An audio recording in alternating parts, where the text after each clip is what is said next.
అయోధ్య రాముల వారిని తలుచుకోకుండా ఉండలేము. అలాగే అయోధ్య పూజా సామాగ్రి కూడా వాడకుండా ఉండలేము. అయోధ్య పూజా సామాగ్రి వాడండి, మీ పూజని పరిపూర్ణం చేసుకోండి. డీలర్షిప్, డిస్ట్రిబ్యూషన్, హోల్సేల్ కై సంప్రదించవలసిన నంబర్లు.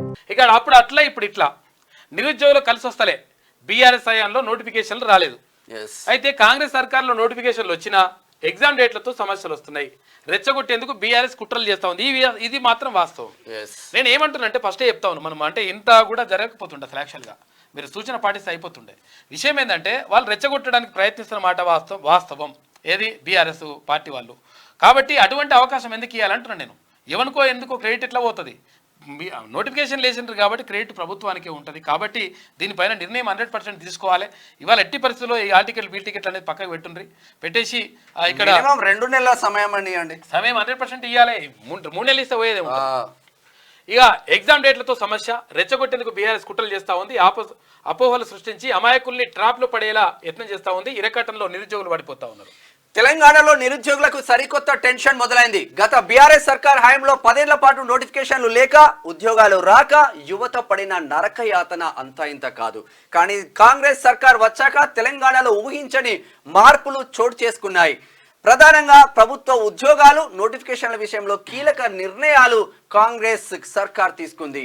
ఎన్నికల్లో ఇచ్చిన హామీలో భాగంగా పెద్ద ఎత్తున ఉద్యోగాలను భర్తీ చేసింది. కాంగ్రెస్ అధికారంలోకి వచ్చిన కొద్ది రోజుల్లోనే దాదాపు 30,000కు పైగా ప్రభుత్వ ఉద్యోగాలను భర్తీ చేసింది. అయితే గ్రూప్స్ ఉద్యోగాలతో పాటు గతంలో ఎన్నడూ లేని విధంగా డిఎస్సిని నిర్వహించే విషయంలో నిరుద్యోగుల్లో కొంతమేర సందిగ్ధత ఏర్పడింది. గ్రూప్ 1 డిఎస్సి ఉద్యోగాల విషయంలో వాళ్ళు చెప్తున్న నిరుద్యోగుల నుంచి కొంత వ్యతిరేకత ఎదురవుతుంది. ఈ క్రమంలోనే పలు సందర్భాల్లో నిరుద్యోగులు ధర్నాలు, ఆందోళనకు దిగిన సంగతి తెలిసిందే. అయితే వాస్తవానికి గత 10 ఏళ్లలో బీఆర్ఎస్ సర్కార్ ఒక్క ఉద్యోగం ఇవ్వలేకపోయింది. అంటే ఇక్కడ కొన్ని నోటిఫికేషన్లకు సంబంధించి. కానీ కాంగ్రెస్ సర్కార్ భారీ స్థాయిలో ఉద్యోగాలు భర్తీ చేస్తున్నా ఆందోళనలు, ధర్నాలు జరుగుతుండడం వెనుక బీఆర్ఎస్ కుట్రకోణం లేకపోలేదు. అయితే లేనిపోని అపోహలు సృష్టించి నిరుద్యోగ యువతను తప్పుదారి పట్టించేందుకు బీఆర్ఎస్ చేయని కుయుక్తులు లేవంటే అతిశయోక్తి కాదు. నిజానికి నిరుద్యోగుల వాదనలో కొంతమేర నిజం లేకపోలేదు. ఎందుకంటే కానీ దాన్ని క్యాచ్ చేసుకుని బీఆర్ఎస్ తప్పుడు సంకేతాలతో రెచ్చగొట్టడం గమనార్హం. నాడు ఉద్యోగాలు ఇవ్వకుండా మోసం చేసిన బీఆర్ఎస్ ఇవాళ నిరుద్యోగుల పక్షాన దొంగ పోరాటం చేయడం అనేది నిజంగా చర్చనీయాంశంగా మారింది. ఎగ్జామ్ వాయిదా వేయాలని చెప్పేసి ఇది వాస్తవానికి ఎవరు చేసిందో కాదు, వాళ్ళు చేస్తున్నారు. వాళ్ళు క్యాచ్ చేసుకునే ప్రయత్నం చేస్తున్నారు. క్యాచ్ చేసుకోవద్దు అంటే మీరు నిర్ణయం. రాజకీయ పార్టీ రాజకీయమే చేస్తుంది అనుకోండి. వాస్తవానికి జూలై 7న గ్రూప్ 1 ప్రిలిమ్స్ ఫలితాలు వెలువడ్డాయి.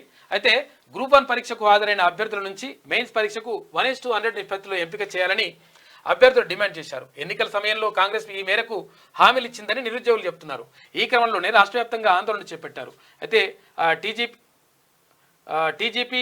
టీజీపీఎస్సీ కార్యాలయం ముట్టడి దగ్గర నుంచి మొదలు పెడితే ధర్నాలు, ఆందోళనతో ఉక్కిరిబిక్కిరి చేశారు. అయినా ప్రభుత్వం సానుకూలంగా స్పందించలేదు. మెయిన్స్కు పరీక్షకు 1:50 నిష్పత్తిలో అభ్యర్థులను ఎంపిక చేస్తూ ప్రిలిమ్స్ ఫలితాలను వెల్లడించారు. అయితే విషయం ఏంటంటే దీనికి అంటే వాళ్ళు చెప్తున్న కారణం ఏంటి అంటే, ఒకవేళ నోటిఫికేషన్లో ఇచ్చింది 1:50 అని ఇచ్చినాం, తర్వాత ఇప్పుడు 1:100 చేస్తే ప్రాబ్లం అవుతుందని చెప్పేసి వాళ్ళు అంటున్నారు. మరి సవరిస్తే ఏమవుతుంటారు అంటే ఒకవేళ అది ప్రాబ్లమ్స్ వస్తాయని అంటున్నారు, అంటే న్యాయపరంగా.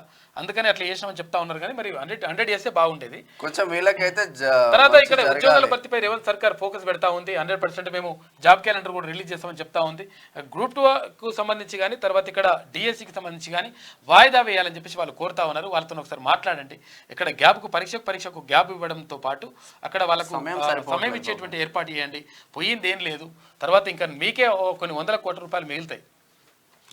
అర్థం చేసుకుంటే మంచిగా ఉంటుంది. కాబట్టి నిరుద్యోగులది నిజమైన న్యాయమైన డిమాండ్లు అవి.